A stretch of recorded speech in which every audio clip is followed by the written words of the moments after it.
একজন মানুষের খরচ করার ভঙ্গিমা দেখেই বোঝা যায় তিনি কোন গ্রহের জাতক বা জাতিকা। আসুন 1 মিনিটে সেইটা জেনে নিন। কলকাতার বিরাটির নবগ্রহ জ্যোতিষ কার্যালয় থেকে আমি শ্রী সুশান্ত বলছি। আমাকে সাবস্ক্রাইব বা ফলো করে রাখুন প্রতিদিন রাশিফল এবং জ্যোতিষ জ্ঞানমূলক তথ্য পাওয়ার জন্য। জ্যোতিষ শাস্ত্রীয় নতুন অভিজ্ঞতায় কারণের পিছনের কারণগুলো জানতে পেরে আধ্যাত্মিক আনন্দের ছোঁয়া পাবেন। শুরু করছি বৃহস্পতি গ্রহের কথা দিয়ে। বৃহস্পতি প্রভাবিত মানুষেরা প্রকৃতই উদার হয়। খরচ করতে, সাহায্য করতে, দান করতে এরা পিছপা হয় না। কাউকে কোনো কিছু দেওয়ার সময় এদের হাতে কখনো কম উঠে না। শনি প্রভাবিত মানুষেরা প্রকৃতই কৃপণ হয়। কাউকে কিছু দিতে হলে, খরচ করতে হলে বাধ্য হয়ে করে। সবসময় চেষ্টা করে কমের উপর ম্যানেজ করতে। অনেক সময় এরা নিজের জন্যেও খরচ করা পছন্দ করে না। বুধ প্রভাবিত মানুষেরা হিসেবী হয়। প্রয়োজনীয়তা, পরিস্থিতি ও দায়িত্বকে মাথায় রেখে যতটুকু প্রয়োজন ততটুকুই খরচ করে। শুক্র প্রভাবিত ব্যক্তি নিজের এবং পরিবারের স্বাচ্ছন্দ্যময় জীবনের জন্য খরচ করতে পিছপা হয় না। অন্যথায় বুধের জাতক জাতিকাদের মতো এরাও হিসাবী।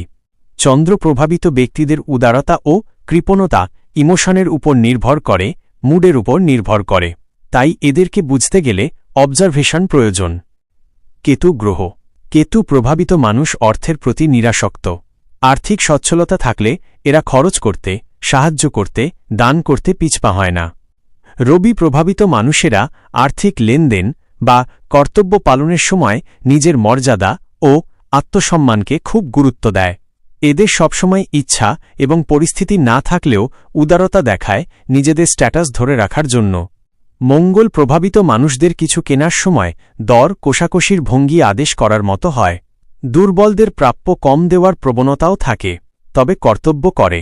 উদারতা সেখানেই দেখায় যেখানে 10টা লোক জানবে এবং মানুষের দৃষ্টি আকর্ষণ করতে পারবে। রাহু প্রভাবিত মানুষেরাও মঙ্গল প্রভাবিত মানুষদের মতোই, তবে এরা এদের অনুগতদের প্রতি কর্তব্য পরায়ণ। এদের উদারতা নির্ভর করে স্বার্থের উপর। সমাজে নিজেকে বিত্তশালী দেখানোর জন্য স্থান বিশেষে এরা উদার হয়। নিজের সামর্থ্যের বাইরে যেতে পর্যন্ত রাজি থাকে। সাধারণ দৃষ্টিতে দেখলে মনে হবে রবি, মঙ্গল, রাহু প্রভাবিত মানুষেরা প্রায় একই রকম। জনপ্রিয়তা পাওয়ার জন্য পয়সা ছড়াতে মায়া করে না। দেখতে পাবেন বৃহস্পতি এবং কেতু প্রভাবিতরা উদারতার দিক থেকে প্রায় একই রকম।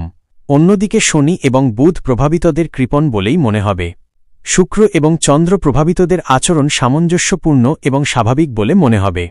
এইখানেই জ্যোতিষ দৃষ্টিভঙ্গি এবং অভিজ্ঞতা প্রয়োজন হবে এদের প্রত্যেককে আলাদা আলাদাভাবে বোঝার জন্য।